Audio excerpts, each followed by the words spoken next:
Hello friends, I am Shabnam Kathawala from BS Patel college Delhi. મારા આગળના વિડીયોમાં આપણે મેલ્ટિંગ પોઈન્ટ કઈ રીતે લેવું તે ચાલુ કર્યું હતું. તો મેં તમને બતાવ્યું કે કઈ રીતે કેપિલરીમાં ભરવું, કઈ રીતે થર્મોમીટર સાથે બાંધીને સેટ કરવું. તો આ ઇક્વિપમેન્ટ આખું આપણે આગળના વિડીયોમાં જોયું કે કેવી રીતે એને સેટ કર્યું છે. તો હવે આપણે એને શું કરવાનું છે કે આને બર્નરથી હીટ આપવાનું છે, એટલે કયા તાપમાને પીગળે છે અને આપણે એનું મેલ્ટિંગ પોઈન્ટ જોવાનું છે. તો તમે આ જોઈ શકો છો કે પેરાફિન ટ્યુબ લીધી છે, એની અંદર થર્મોમીટર અને કેપિલરી. આ તમે જોઈ શકો છો, હાફ કેપિલરી ટ્યુબ બહાર છે, હાફ કેપિલરી ટ્યુબ અંદર છે. જેટલો આપણે સબસ્ટન્સ ભર્યો છે એટલું કમ્પ્લીટલી પેરાફિન ટ્યુબની અંદર જ છે. એ રીતે તો આપણે રાખવાનું છે. અને થર્મોમીટર આ રીતે વચ્ચે લટકતું રહે એ રીતે રાખવું.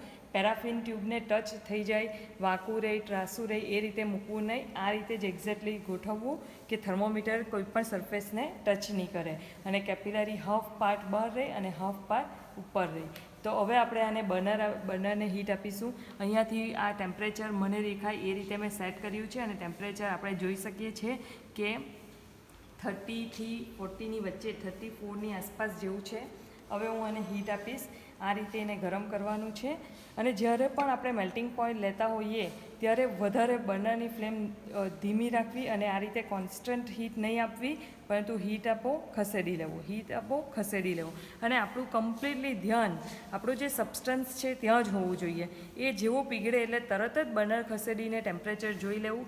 કારણ કે જેમ જેમ આપણે વધારે મોડું કરશું તેમ તરત જ એનું ટેમ્પરેચર વધી જશે. તો આપણું મેલ્ટિંગ પોઈન્ટ બરાબર નહીં આવે અને આપણે મિસગાઈડ થઈએ છીએ. તેમાં પણ નજીકના ટેમ્પરેચર મેલ્ટિંગ પોઈન્ટવાળા જે પણ સબસ્ટન્સ હોય એમાં આપણે મિસગાઈડ થઈ જઈએ છીએ.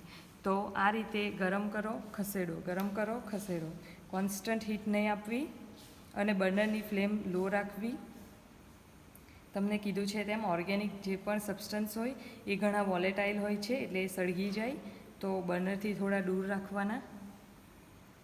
તો આમાં હું જોઈ શકું છું કે ટેમ્પરેચર વધતું છે, પરંતુ હજુ સુધી આપણો સબસ્ટન્સ છે તે એમને એમ જ છે, પીગળ્યા વગરનો જ છે. તમે જોઈ શકો છો સબસ્ટન્સ હજુ સુધી પીગળ્યો નથી.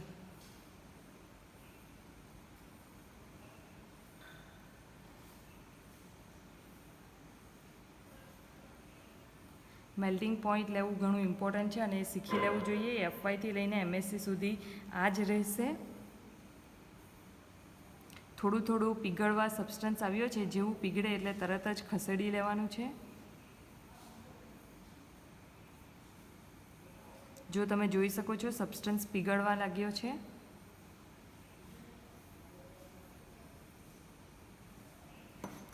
આ સબસ્ટન્સ કમ્પ્લીટલી પીગળી ગયો છે. અને મેં ટેમ્પરેચર જોયું તો 116 જેવું હતું, 114થી 116ની વચ્ચે હતું. હવે તો એ વધી ગયું છે, પણ પહેલાં જ્યારે એકદમ પીગળવાનું સ્ટાર્ટ થઈ ગયું હતું ત્યારે ટેમ્પરેચર 114થી 116 જેટલું હતું. અને તમે જોઈ શકો છો કે સબસ્ટન્સ કમ્પ્લીટલી પીગળી ગયો છે. એટલે કે આપણું આ જે સબસ્ટન્સ છે એનું મેલ્ટિંગ પોઈન્ટ આવશે 114 કે 116ની આસપાસ. તો હવે આપણે જોવાનું કે આપણો બેઝ છે અને 114ની આસપાસ આપણો કયો સબસ્ટન્સ છે. તો એ છે મેટાનાઇટ્રો એનિલિન. એટલે આ આપણો સબસ્ટન્સ છે મેટાનાઇટ્રો એનિલિન છે અને એનું મેલ્ટિંગ પોઈન્ટ 114 છે. તો મારો આ વિડીયો હું અહીં પૂરો કરું છું. આ રીતે આપણે મેલ્ટિંગ પોઈન્ટ લેતા શીખ્યું છે. જ્યારે લિક્વિડ આવશે તો એનું બોઇલિંગ પોઈન્ટ કઈ રીતે લેવું એ અમે શીખવીશું.